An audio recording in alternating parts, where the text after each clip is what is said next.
we were told shame about our body parts too. Like there was such an assignment to it, and that it was shameful to do this, this, and this, that we disconnected ourselves from our bodies, especially as women.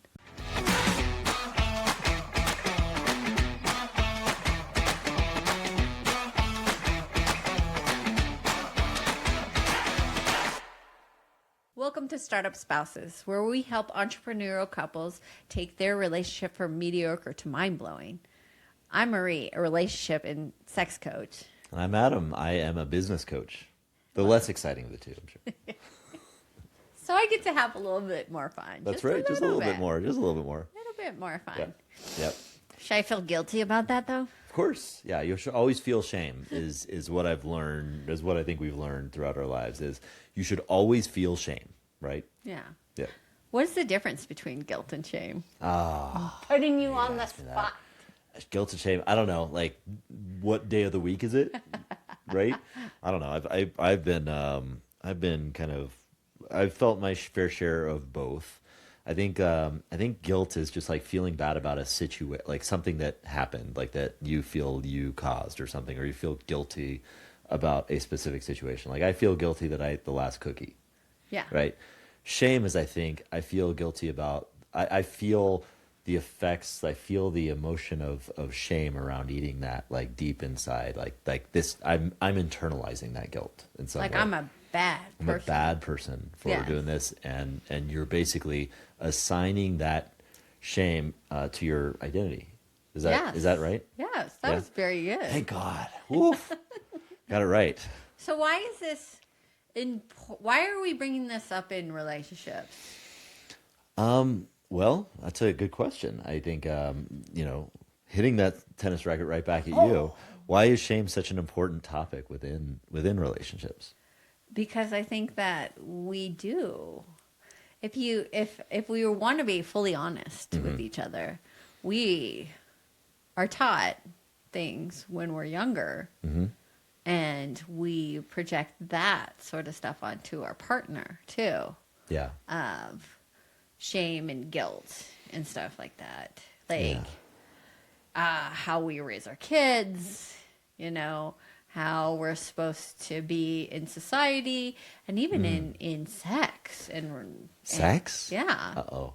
So is it fair to assume that shame is essentially a product of how you internalize the mismatch or not meeting society's expectations or some expectations of somebody or a group of people or family or something like that? Yeah. Is that a product of that? Yeah. It's kind of like how we talk to people. Yeah. And instead of saying, "Oh wow, your room is messy," we say, "You are messy." Have you noticed? Do you see? You're so messy. Yeah, I see that. Yeah. You see, or you're so lazy. Yeah, or even worse, like man, you eat so much, or you eat, or just assigning things to that. Yeah. We can get even deeper to that one and say, "Oh my, I've heard. Oh, you're such a piggy." Right. Oh, sure. Yeah. Oh. Yeah. That one, it's hard too. Yeah. And we do this intentionally. When I know our parents did this unintentionally. Unintentionally. Yep. Thank you.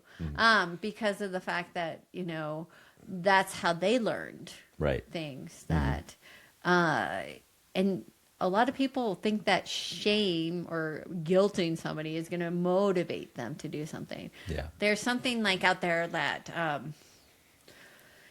I hate to bring this up. It's just about weight stigma. Yeah. That they feel that they should shame fat people or accordingly people who are overweight, that shame will motivate them to change. Right. That is the complete and exact opposite of what really happens in these situations. But still, these people feel online that they are emboldened to say these things and thinking that people are going to change.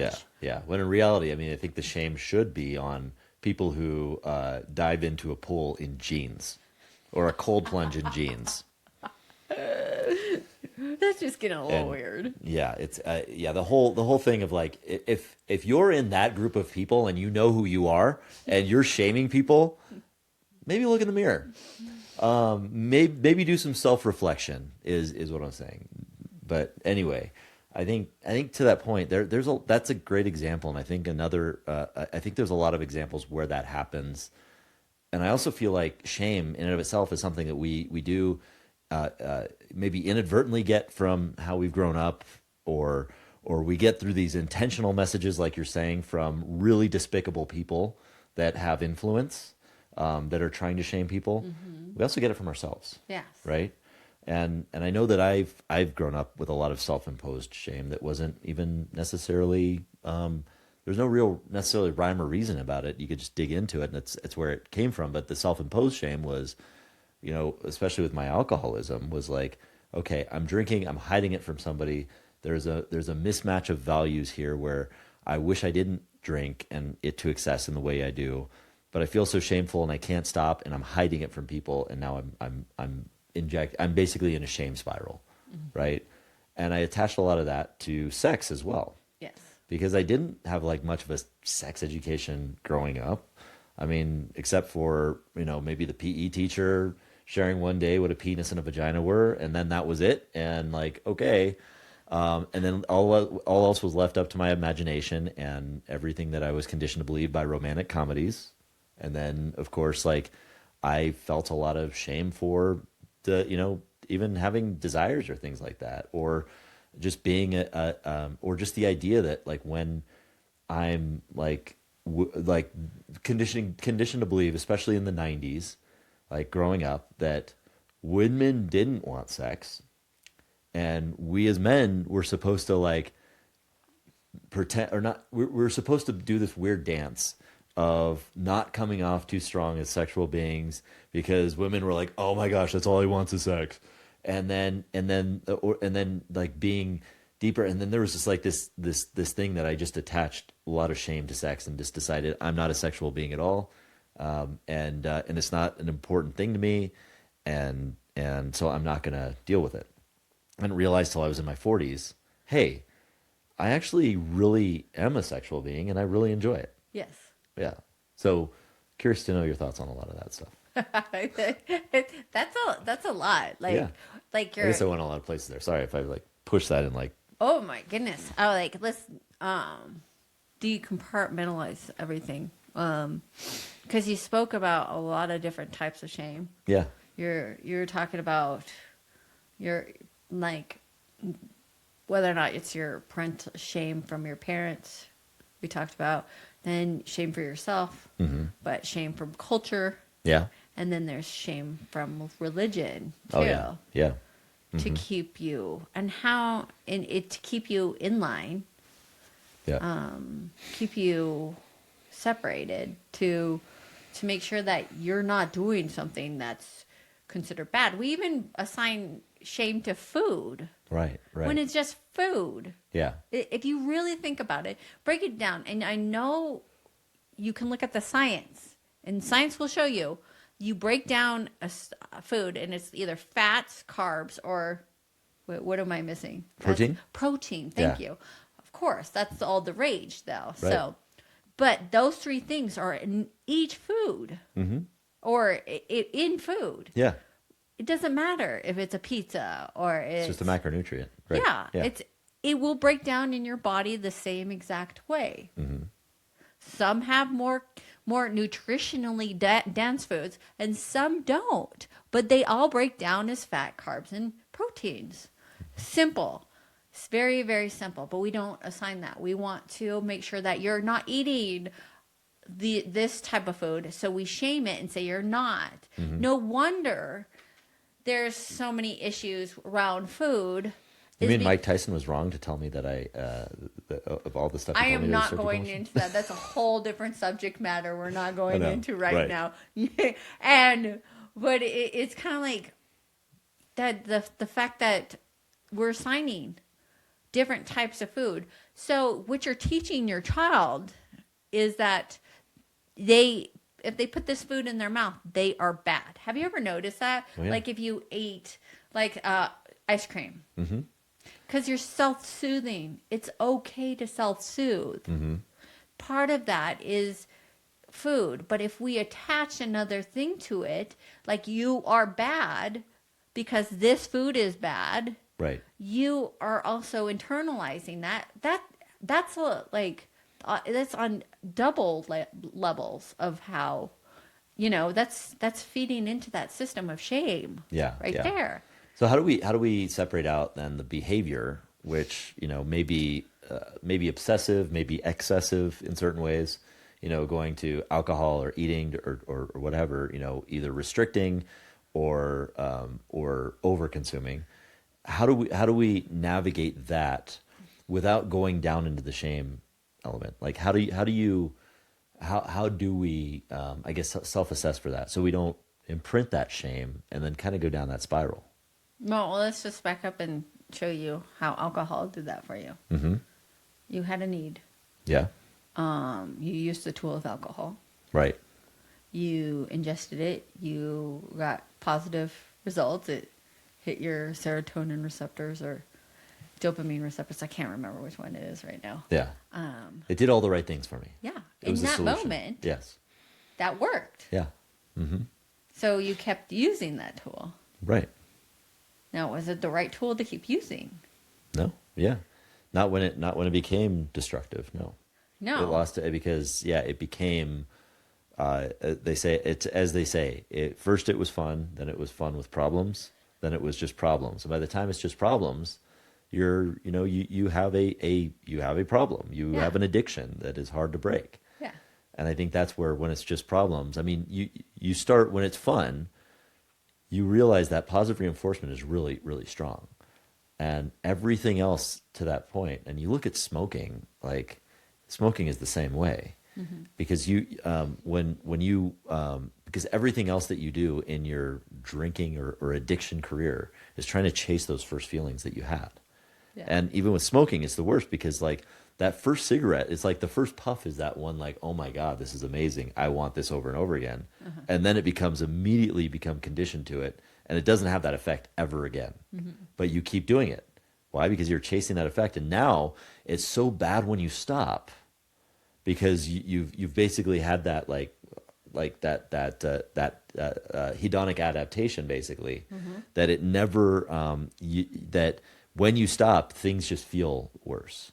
Yeah. So that happens with alcohol. I'm guessing it happens with ice cream. I'm guessing it happens with eating disorders. But why are we going to this certain thing that is obviously not working? Yeah, where we're going. Are we? Yeah, like the self-soothing part. Is there? Are we? I see it as a way of self-medicating. Sure. Yeah. When something else is going on in your life, that would they say alcohol is just a symptom of the disease? Yeah. And that's it's probably true of any addiction, right? Yeah. So it's a symptom, and deeper rooted in that, there's likely a lot of shame, right? Oh yeah, and it feeds the system of it. Yeah. Right. It feeds that system. You're hitting the receptors, and you're feeling good, and then you feel crappy, and you feel ashamed, and that shame pushes you more into it because it disconnects you from everything else. Yeah. So, if you keep feeding that system, it's going to keep going over and over and over again, and it's harder to break out of that system because you're conditioned to do it. Meaning that it's that discomfort. Right. That's the sign that your discomfort, it keeps you safe still because it's my tool. It's my toolbox. But doing something different, oh no, that feels a weird or uncomfortable feeling. Yeah. We were talking about it in a different episode about feeling discomfort even when you're trying to meet new people or going out and trying to let go of the loneliness and find yourself a community. It's going to feel uncomfortable. Right. So that discomfort is what people avoid, and they say with the discomfort that they already know. And I know that you've said this before too. So yeah. That being said, it's a self-perpetuating system. So it's hard to get out of that loop of that shame, because it's your identity, not that you did something. If you did something, then you can easily, you know, let go of that. But when you assign it to yourself, shame does that, that you're inherently a bad person. Therefore, I continue to keep doing something that's unhealthy for myself. Yeah.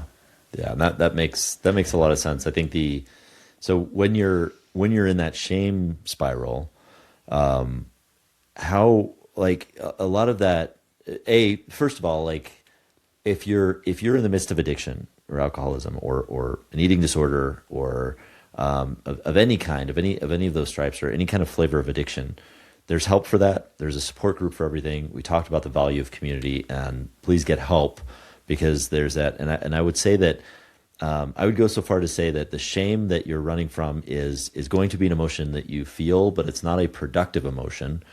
And the sooner that you can kind of work through that, the better, because feeding that addiction, numbing yourself or chasing that is not going to it's not going to alleviate that shame. It's going to feed it. And shame is a very hungry emotion. So get that help, that help. We're not the therapists that are going to get that to be able to help on a podcast. You need to have like that deeper, intensive help for that. Yes. Yeah. And disclaimer. Right, yeah.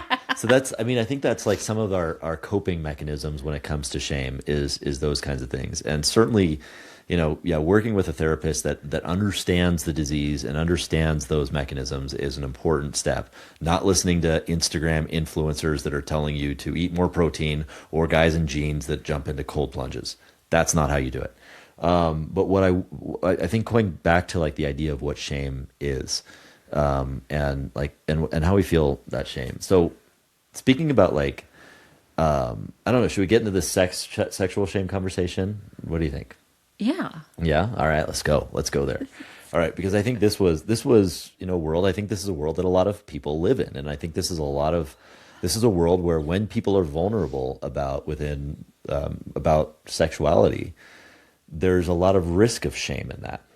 Growing up, if you were a sexual person as a girl, you were a slut. You were shamed, right? Slut shamed. I was slut shamed all the time. Yeah. Well, it's not only from religion, but peers to culture to parents. So you got it on all sides. So you better, stay within those confining boundaries of your sexuality, which was nothing. Right. You stay pure until you're married. Yeah. And then you hope that even though you didn't have sex till marriage, that you're compatible sexually once you get married, because you're with that person for the rest of your life. Exactly. Better hope it works. Good luck. Right. We were fed that so much. I don't think these days that you are told to wait until you're married anymore. There's not that much around. I think there still is a lot in Christianity that, like in like deep Christianity, there's purity. There's like these purity ceremonies that are really creepy. That senators are going to with their daughters. It's creepy, and they're like, you're gonna wear this ring as a representation of your purity until you're married. Yeah, and it's like, wow, talk about imposing shame about something that is inherently beautiful. Like, yeah, and I mean, I'm not saying go out and like have like tons of sex.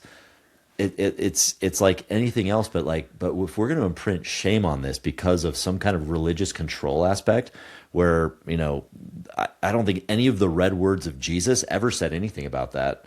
Certainly nothing from Buddhism or anything like that. I think we are perverting the idea of sexual immorality, and we're attaching a lot of shame to it. Yeah, and some people are hearing that just right now about what they've been taught for a very long time, and there's a lot of shame wrapped around that idea, and it's hard to unravel. And a lot of people can get really triggered by looking at that space and realizing that that's really that these people who told us that you should be shameful we're not right Right. Yeah. about it. It's a lot for people to hear in those moments, and I can understand right now that that can be a lot for you to hear. And your first instinct is, we're wrong. Yeah. I mean, we'll get the comments in the thing, and trust me, I spent most of my life in that camp. Yeah. And trust me, the other side is a lot more fun. But you know, I was in that camp of feeling a lot of sexual shame, because that's what we were conditioned to believe, that this thing that is truly intimate and beautiful and connective is shameful. And of course there's things that are unhealthy, that there's ways that it can be unhealthy, like anything.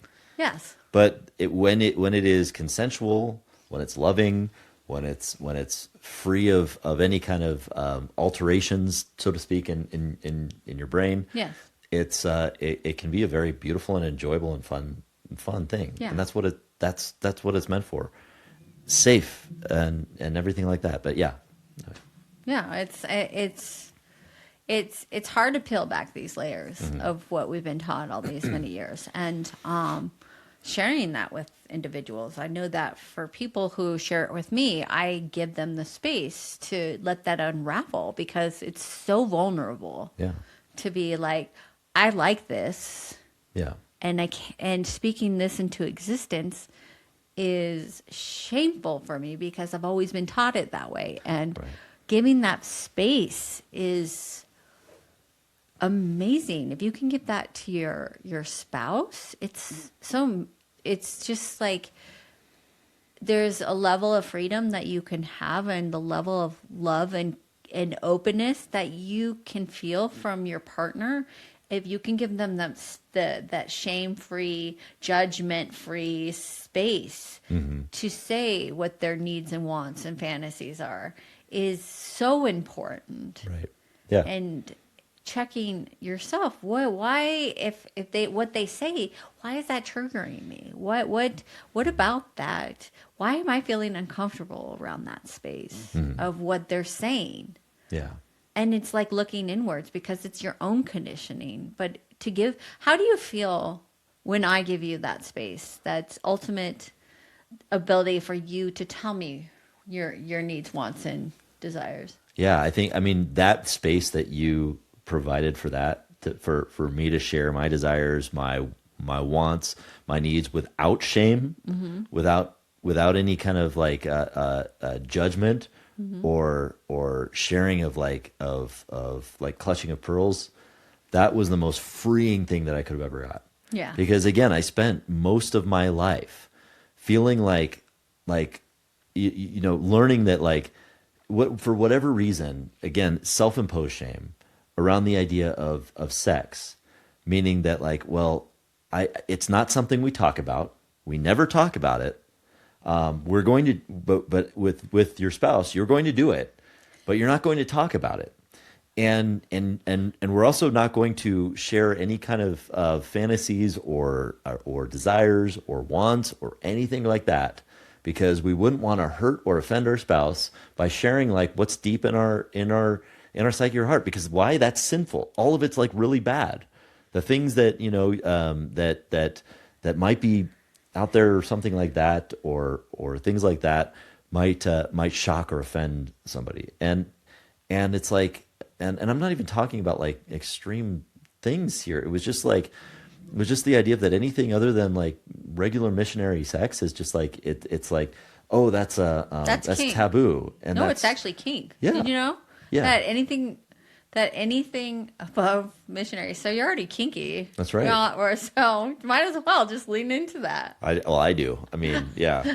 But I think but I think that whole thing of like, it made sex for us for you know, the first part of our marriage, you know, very, I wouldn't say stressful, but also not very connective. Yeah. And that's a really sad thing. Yeah. Because there was so much shame attached to it. It was like, and we weren't having it and it wasn't very frequently. And so we didn't have that connective time. And because I had that attached shame to it, I wasn't meeting your needs. And I wasn't willing to listen, because I wasn't able to have those conversations, and we really weren't. But so I guess for those first few years, what was your experience like in that? Like when with dealing with that, with the shame that I had, and then like maybe talking about if anything was coming up for you from a shame standpoint. Yeah, I just felt very disconnected. Like we were in the space where we couldn't share. I laugh at it now. Like, why didn't we have these conversations? Yeah. Like, and it's just like, yeah, it was uncomfortable talking about this stuff. We felt, but feeling shameful about it. Like Right. having these, like, it's like so uncomfortable. I can't talk about it. Like, oh no, it's like Yeah. with this intimate person, what are they going to think about me? And that's the ultimate, like, vulnerability. Right. Yeah. Is to allow yourself to tell another person what your fantasies are. Like, Right. it's the ultimate invulnerability. It is. Yeah. And it's yeah, and I think it feels like it for me. It just resonated back from those days where you thought like, yeah, sharing anything about sex, even with your partner, was just a taboo. You don't share about it. You don't and so like what broke us out of that funk? Listening to podcasts that talked about it and saying it's absolutely normal. Yeah. You are a normal person. Having an expert tell me how normal I am, it made me feel so good inside. Like it made me feel like oh, I'm not a bad person. And it just washed away that. Did I go to hell? No, I didn't. No. I didn't. Not yet. But No, yeah, I mean, well, and there's a lot of like, I think to that point, is that you shared those podcasts with me. And I mean, I think one of them, the key one that we started listening to, the first one we listened to was Sex with Emily. Yes. Emily Morse, who's a sex coach and I believe therapist. Is she a sex therapist? Or a sex coach? She's got her. She's licensed. Yeah. PhD. Yeah, but she's a PhD. Okay. So, She's a doctor, so Emily. Dr. Emily Morse. Yeah. Okay. Well, so her podcast, Sex with Emily, is really great. It was the first one you listened to. You shared it with me. Yes. And that was like my first experience listening to people actually share openly about all of the spectrums of sexuality. You know, because it's like coming up in the communities I had of the church and believing that like, well, these two things can't be true at once, but it opened my eyes to research of like, well, where am I learning this from in the faith that I have? Because I am a faithful person. I have faith in God and I believe in Jesus and all of this. But I'm also like, and so what I've learned from traditional Christianity is that this is bad. So what the heck? And then, but even when you read it read the book or read the Bible and read the words of Jesus from that new perspective, it's like, where is he talking about all this stuff? Where is this actually said? I mean, Paul says some stuff, but that's Paul. And he wasn't Jesus. Yeah, exactly. And Paul was also talking about not sexual or immorality. The word for that, as we understand it, porneia, which is talked about in a variety of parts of the Bible, does not. It covers a lot of ground. Yes, I mean, exactly. it's like it's way open for interpretation on what that means. And if you're going to attach that to everything you want it to mean and pick and choose, well, then you're going to just impose shame on a lot of different things. So why not get back to the point of what the actual Bible teaches, which is love your neighbor, love God, and love. I mean, you can tear up the entire Bible and just pick those little 4 letters out, love, and you've got the gist of it. I think that's pretty much it. So just don't do anything harmful. Do things out of love, and that's great. And I think to that end, sharing openly and freely, and being open and honest. Again, getting back to your personal like operating system and knowing what you want and you desire, I think was so important to me to overcome a lot of that shame, because then I heard in those podcasts other people that were wrestling with the same thing, but they were starting to be open and honest about it. I think it opened us up to have those conversations. So what happened after we started having those conversations? I think it allowed me to feel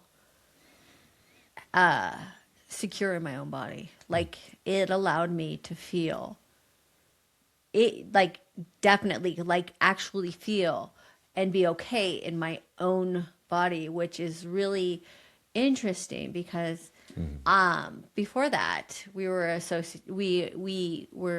told shame about our body parts Yeah. too. Like there was such an assignment to it, and that it was shameful to do this, and this, that we disconnected ourselves from our bodies, especially as women. Yeah. Because we're not supposed to want sex. Yeah. We're not supposed to feel pleasure. But here's the thing, and here's my own interpretation of this, like all this Bible stuff or God creation stuff, is the fact that do we have so much pleasure nerve endings in our body, and that feel pleasurable, if it wasn't supposed to be there? Why would we have gotten it assigned? If it was this shame, what is the shame doing? Right. When we know it's pleasure. And a lot of these people out here who are saying this stuff are doing ungodly things that are disgusting and scary and outright outrageous. So why are they dictating to us and our bodies? Because they are, and you find out that they're doing something way worse. Yeah. What is that? I mean, control. That is control too. Your control, and how else do we control people? Shame. Right. Yeah. If you are told you're inherently bad, what are you going to do? And I mean, I don't mean to be going down this route of like doom and gloom, but it's an interesting, it's an interesting perspective. We can go on for hours about that because it's just like, I mean, there's a lot of, and there's a lot of shame that's being imposed on us in order for, to feel that sense of control, right? And I mean, I think there's just a lot of ways that shame shows up, self-imposed, from others. If it's shame coming from others, I think we have to like ask that question that you're asking now: is what's the motive here of that shame, of you shaming me? Are you really wanting me to be healthier? Are you calling me out for doing something that's unhealthy, or unsafe? I mean, then you can question your own motives of am I being safe? Yes. Is this healthy for me? Yeah, sure. But then so that's the shame coming from other people. That's always that's okay. You got to check motives if people are trying to shame you. But then there's this self-imposed shame. That's all right, why am I feeling so much shame myself? Why am I going into my own shame spiral? And a lot of that may come from that external shame. But also you have to kind of ask yourself, what element internally am I trying to control? Is it about control on the inside too, internally? Well, yeah, because it's always external. Shame you're not yet inherently born with shame. And shame comes because, unfortunately, because of the fact that people want to control you. Just your kids, you don't want them to act out. Yeah. So you're unintentionally telling them something. Yeah. That inflicts some sort of control over them because you're I can't listen to him scream one more time. And therefore, everything is, I need him to stay under control. So it's always external. It's never, because you're not born with it. Yeah. It's always learned. Yeah. So the self-imposed shame, dig deeper. That's always coming from the outside because it's not you. It's not a part of you. It should never be a part of you because we're always told that we're wrong because you think it's that because of the fact that you want to belong. It's for your own safety. Right. Shame is put there so you stay in line and you're part of a community. Yeah. So yeah, and you're not safe if you're you're not part of community or you belong to something too. Right. So, it's unfortunate. It's a powerful tool. And that's why it's so difficult for people to get out of that shame. Break free from shame. Yeah, cycle, spiral, that sort of stuff. Yeah. But Yeah. Yeah, I think I think that's a great kind of like point to maybe wrap a bow on it, because we have, I think, knowing the source of the shame, kind of knowing, at least being self-aware of where is that shame coming from? Is it being imposed on me? Am I imposing on myself? Knowing where that control is trying to come from. And then like, so what do we do about that shame? Like, what do we do to kind of, how do we break free from it? And that's a loaded question. Like, how do we start? I mean, therapy. Yeah. Like get some help, like, and get some help from the right source. Like, well, yeah, so I like with my clients, there's I do. yeah. Well, I think that there's like, but I think there's some elements of like, I need to get past this shame. So I'm going to go into those very communities that are shaming me and get help there. And that's, I think, maybe think about that. And that's a hard one. Kind of breaking that cultural shame is difficult. Again, shame is not a productive emotion, and look at the source of where you're getting that shame, and then start to get curious about that. Right? Is this true? And then I think also maybe separating the behaviors out from the individual. Like if there's behaviors that are making you feel shameful, like, yeah, I mean, there are things that we do that aren't necessarily good or healthy or right for us. And we all do that. Drinking 2 bottles of wine a night is not a good thing for me. And that was a behavior I needed to break. But honestly, shame was not a way to break that. It was a way to kind of keep going into that. Keep it in. So understand the difference between the behavior and who you are. Don't attach the behavior to who you are, because to your point at the beginning, that's like shame. Your behaviors are not your identity. Yeah. Right. And then what else? How else can we kind of get out of that shame? Well, that's where I like to come in too. And it's just like working with me and helping hold a container for you. Yeah. To let go of the shame. And I really like to work with people to allow them to let go of it and realize that it's not their identity. So, and giving them that space too is really important. So a coach like yourself can help Yeah. create that space. Yeah, that's why I really enjoy relationship and sex coaching, is because there is so much shame around. So much shame around it. Oh yeah, yeah. So having somebody to hold space is really important for you. Yeah. Well, I think this is definitely one where we'll have to go around too, and because I want to dig into like how you do that. I think that if we could go into like how you hold that space, how you kind of dismantle the shame, and how you help people to come into their own identity and find their own internal operating system, from their sexual kind of liberation, so to speak, and their individual liberation, so that they can show up better in their relationship. Yes. Yeah. I would love to explore that more.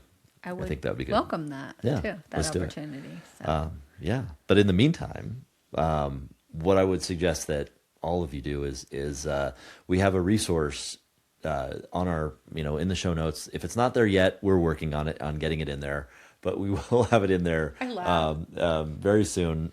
It's a weekly connection workbook that you can have with your spouse. It helps you to develop a rhythm of open and honest communication every week, and it has prompts in there and a specific agenda that can help you to connect with your spouse on a deeper level. And all it takes is 20 minutes every week. If you want to download that, you can download that from the show notes. It's just our gift to you. And if you want to help us out, we would love a 5-star review from you if you like the show. And make sure you subscribe, and also share it with a friend so that we can spread the word about what this is. There's a lot of entrepreneurial couples out there that are building businesses and lives together, and they want to make sure that they're doing both really, really well. And if you're one of them, share this with some other friends that are doing just that. And we want to have a revolution around startup spouses and couples that are building this together. So thank you for joining us, and we look forward to seeing you next time.